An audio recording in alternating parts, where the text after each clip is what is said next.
प्यारे विद्यार्थियों, आज हम पद परिचय का पार्ट 3 विशेषण के विषय में बताने जा रहा हूँ। इसके 2 संज्ञा और सर्वनाम पार्ट को मैं बता चुका हूँ। अगर उसे देखना है तो ऊपर आई बटन दबाएं और वहाँ से उन दोनों वीडियो को देख सकते हैं। तो विशेषण को हम जानते हैं। विशेषण का शाब्दिक अर्थ है विशेषता सूचित करने वाला शब्द, वह शब्द जो विशेषता को बताता हो।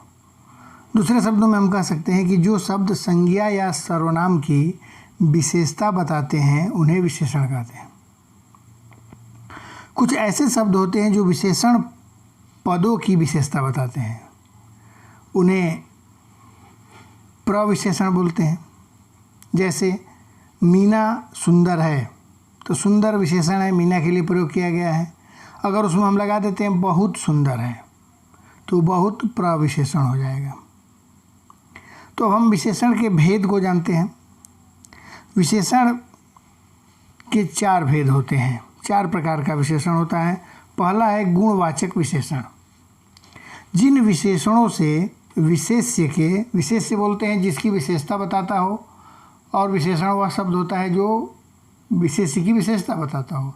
तो 2 शब्द जैसे सुंदर लड़की, तो लड़की हो गया विशेष्य और सुंदर हो गया विशेषण। तो जिन विशेषणों से विशेष्य के गुण,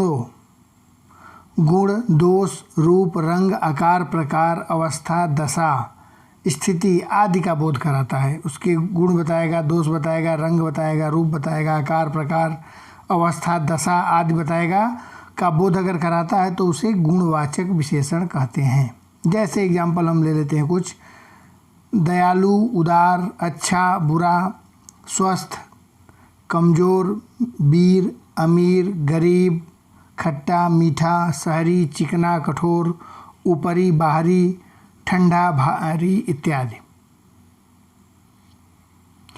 तो इसको बोलते हैं गुणवाचक विशेषण। दूसरा है परिमाणवाचक विशेषण। परिमाणवाचक विशेषण जिन विशेषणों से विशेष्य जिसकी विशेषता बताता है, मैं अभी ऊपर बताया हूँ। तो जिन विशेषणों से विशेष्य की मात्रा यानी माप तौल का बोध कराता हो, उसके नाप तौल का परिमाण मात्रा के विषय में बताएगा, ज़्यादा है कम है इत्यादि के विषय में बताता है, तो उसे परिमाणवाचक विशेषण कहते हैं। फिर से एक बार देख लें इसको। जिन विशेषणों से विशेष्य की मात्रा यानी नाप तौल का बोध कराता हो, उसे परिमाणवाचक विशेषण कहते हैं। माप तौल के विषय में बताएगा। इसमें ये 2 प्रकार का होता है। पहला होता है निश्चित परिमाणवाचक। निश्चित परिमाण को, निश्चित मात्रा को जो बताता है उसे निश्चित परिमाणवाचक कहते हैं। जैसे इसका एग्जाम्पल 5 किलो चीनी, 3 किलो दाल, 4 मीटर कपड़ा, 2 लीटर दूध, इसको बोलते हैं निश्चित परिमाणवाचक। इसका दूसरा प्रकार होता है अनिश्चित परिमाणवाचक। ऐसा परिमाण, ऐसी मात्रा जिसके विषय में निश्चितता न हो। जैसे थोड़ा दूध, ढेर सारा मक्खन, सारा तेल, कुछ पुस्तकें। इसमें थोड़ा, ढेर सारा इत्यादि कुछ पुस्तक, ये अनिश्चितता का बोध कराता है, निश्चितता का बोध नहीं कराता। ये अनिश्चित का बोध कराता है, इसे अनिश्चयवाचक विशेषण कहते हैं। तीसरा विशेषण का प्रकार है संख्यावाचक विशेषण। जिन विशेषण शब्दों से विशेष्य की संख्या संबंधी विशेषता का बोध होता है, संख्या माने काउंटिंग जिसको बोलते हैं, और उसमें मात्रा क्वांटिटी था इसके पहले वाले में, उसे संख्यावाचक विशेषण कहते हैं। फिर से एक बार देख लें। विशेषण शब्दों से विशेष्य की संख्या संबंधी विशेषता का बोध होता है, उसे संख्यावाचक विशेषण कहते हैं। जैसे 4 कुर्सियाँ निश्चित संख्या है, 5 बच्चे निश्चित संख्या है, 50 बच्चे निश्चित संख्या है, बहुत लोग निश्चित संख्या बताएगा। लोगों की गिनती हम कर सकते हैं, संख्या तो अधिक है, पर एक संख्यावाचक विशेषण संख्या का बोध कराता है। इसमें लोग, कक्षा, बच्चे, कुर्सी, इसकी हम काउंटिंग कर सकते हैं, गिन सकते हैं, काउंट कर सकते हैं, तो इसको संख्यावाचक विशेषण बोलते हैं। तो संख्यावाचक विशेषण में भी 2 प्रकार होता है, एक निश्चित संख्या और एक अनिश्चित संख्या। संख्यावाचक विशेषण के अंतर्गत दो प्रकार होता है इसमें। एक निश्चित संख्या, जैसे अभी इसमें हमने एग्जाम्पल दिया था 4 कुर्सी, 50 बच्चे, बहुत लोग, 10वीं कक्षा इत्यादि।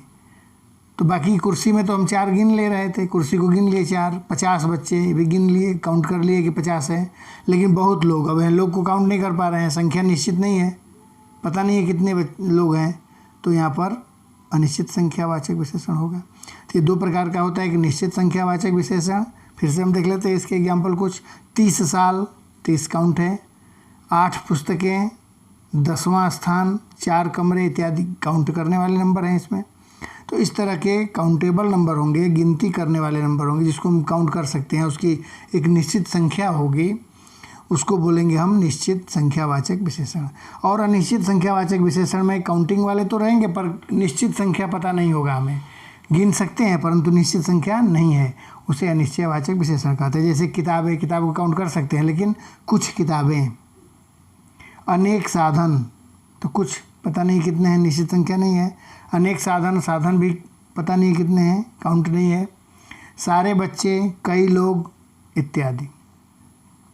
इसके बाद चौथा प्रकार होता है सर्वनामिक विशेषण। तो जब सर्वनाम शब्द संज्ञा शब्दों से पहले लगकर, जब कोई सर्वनाम होता है लेकिन संज्ञा से पहले आकर के उस संज्ञा की विशेषता बताने का कार्य करने लगता है, उसे हम सर्वनामिक विशेषण कहते हैं। पुस्तकीय परिभाषा देखिए कि जब सर्वनाम शब्द संज्ञा शब्दों से पहले लगकर उसकी विशेषता बताने लगते हैं तो उसे सर्वनामिक विशेषण कहा जाता है। जैसे वह लड़का, लड़के की विशेषता बताने के लिए आ रहा है कि वह लड़का, यह नहीं वह। इस घर, घर की विशेषता बताने के लिए प्रयोग हुआ है इस सर्वनाम का, तो घर की विशेष, इस घर, उस घर नहीं। कोई आदमी, आदमी की विशेषता बताने के लिए प्रयोग हुआ यहाँ कोई सर्वनाम का। क्या चीज़, चीज़ की विशेषता बताने के लिए क्या, किस बच्चे इत्यादि। इस तरह से जब सर्वनाम शब्द को हम विशेषण के रूप में प्रयोग करते हैं किसी संज्ञा की विशेषता बताने के लिए, उसे सर्वनामिक विशेषण कहते हैं। इसके बाद एक और होता है क्रियात्मक विशेषण। जो क्रिया, अब इसमें क्रिया होता है लेकिन विशेषण के रूप में प्रयोग होगा। जो क्रिया शब्द विशेषण का कार्य करने लगता है, क्रिया है लेकिन काम वो विशेषण का करने लगता है, तो उसे क्रियात्मक विशेषण कहते हैं। प्रयोग कम मिलता है लेकिन जानना जरूरी है। जैसे उड़ती हुई चिड़िया, उड़ती हुई, उड़ना क्रिया है लेकिन चिड़िया की विशेषता बता रहा है। कैसी चिड़िया, बैठी हुई नहीं, उड़ती हुई। तो उड़ती हुई यहाँ पर चिड़िया की विशेषता बताने के लिए प्रयोग किया गया है, इसलिए इसको क्रियात्मक विशेषण कहेंगे। उड़ती हुई चिड़िया अचानक गिर गई। भागते भूत की लंगोटी भली, यहाँ भूत की विशेषता बता रहा है, भागना, भागते भूत, तो भागना क्रिया है, तो भागते हुए भूत, भूत की विशेषता बताने के लिए प्रयोग किया गया क्रिया शब्द, से क्रियात्मक विशेषण कहते हैं। जैसे उगते चंद्रमा को अर्घ्य देकर वह सो गई, तो चंद्रमा की विशेषता बताने के लिए उगना, उगते चंद्रमा, उगना क्रिया है। तो इस तरह के जब क्रिया शब्द का विशेषण के रूप में प्रयोग हो तो उसे क्रियात्मक कहते हैं विशेषण, और सर्वनाम का जब विशेषण के रूप में प्रयोग होता है उसे सर्वनामिक विशेषण कहते हैं। एक और छठवां प्रकार है नामिक विशेषण। इसका प्रयोग और कम होता है, लेकिन जानना चाहें तो संक्षेप में जान लीजिए। नामिक विशेषण छठा प्रकार है। वैसे 5 ही आप जानेंगे तो आप लोगों का काम हो जाएगा, इसको नहीं भी जानेंगे तो, परंतु एक बार समझ लीजिए। कुछ विद्वान संबंध कारक को नामिक विशेषण की श्रेणी में रखते हैं। कुछ संबंध कारक को भी नामिक विशेषण की श्रेणी में कुछ विद्वान रखे हैं, तो बस जान लीजिए, इसको लिखने की आवश्यकता नहीं है। उसके अनुसार नाम अर्थात संज्ञा शब्द विशेषण का कार्य करने लगता है, संज्ञा ही विशेषण का कार्य करने लगता है, उसे नामिक विशेषण कहते हैं। जैसे विवेक के पिता डॉक्टर हैं, के पिता, विवेक के पिता, विवेक की विशेषता बताने के लिए प्रयोग हो रहा है। सलमा, यहाँ विवेक की विशेषता बताने के लिए उसके पिता को बताया जा रहा है, विवेक के पिता। सलमा की उंगली कट गई, तो उंगली कट रही है किसकी, सलमा यहाँ पर प्रयोग किया गया है। उंगली कटने की विशेषता बता रहा है, किसकी है, सलमा की। तो इस तरह से प्रयोग होता है। कुछ विद्वान मानते हैं लेकिन इस पर मत कि नहीं है, कुछ विद्वान इसे विशेषण की श्रेणी में नहीं रखते हैं। तो आप लोग बस जान लिए, लिखने की आवश्यकता नहीं है। तो 5 ही प्रकार आप लोग समझे। अब हम एक विशेषण का पद परिचय करते हैं। जैसा कि संज्ञा और सर्वनाम का कर चुके हैं। अब विशेषण पढ़े हैं आज, तो विशेषण का करते हैं। एक एग्जाम्पल हम लेते हैं, वह लड़की बहुत सुंदर है। तो इसमें चूँकि हमको विशेषण का अभी करना है तो इसमें मार्क कर लिया जाए, अंडरलाइन। वह विशेषण है, बहुत और सुंदर, 3 ये विशेषण है इसमें। तो इन तीनों का हम पद परिचय करते हैं। पहला है वह। वह क्या है? लड़की की विशेषता बताने के लिए प्रयोग हुआ है, तो विशेषण है। किस प्रकार का विशेषण है? तो वह सर्वनाम शब्द है, लेकिन विशेषण के रूप में प्रयोग हुआ है, लड़की की विशेषता बताने के लिए प्रयोग किया गया है, इसलिए इसे हम सर्वनामिक विशेषण कहेंगे। प्रकार में हो गया सर्वनामिक विशेषण। अगर विशेषण है तो उसको जानना है, विशेषण पदों का परिचय करना है, तो क्या क्या बताना है, जैसे कि हम संज्ञा और सर्वनाम में ही बताए हैं। तो विशेषण में क्या क्या बताना है? विशेषण के भेद बताना होगा, प्रकार, उसका लिंग, वचन और विशेष्य, जिसकी विशेषता बता रहा है, यही 4 चीज़ बताने हैं। उन चारों में से 3 मैंने बताया था कम से कम बताना होता है, लेकिन 4 इसमें होता है। चारों बता देंगे तो और अच्छी बात है। तो अब इसमें पहला क्या बताना था? भेद बताना था, हमने भेद बता दिया। पहले पहचान लिए कि सर्वनाम है, वह किस प्रकार का है, तो सर्वनामिक विशेषण है। वह लड़की की विशेषता बता रहा है, सर्वनाम है, लेकिन यहाँ विशेषण के रूप में प्रयोग हुआ है, इसलिए सर्वनामिक विशेषण हो गया।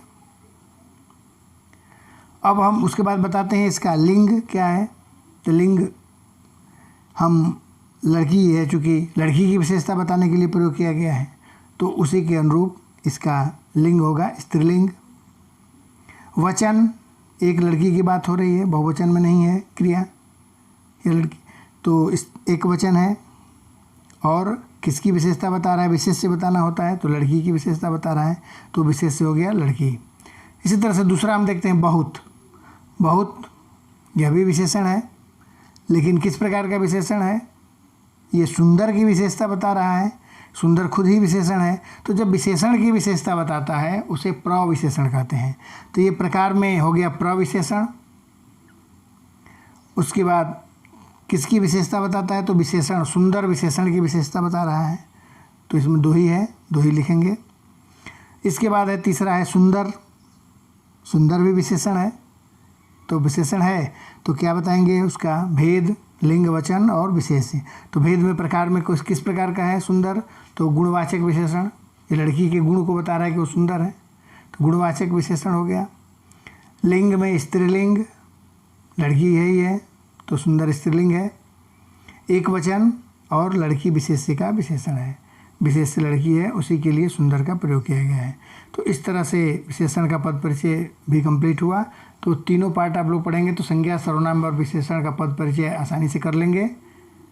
अगर किसी तरह की समस्या हो तो निश्चित रूप से कमेंट करें, यथाशीघ्र दूर करने का प्रयास किया जाएगा।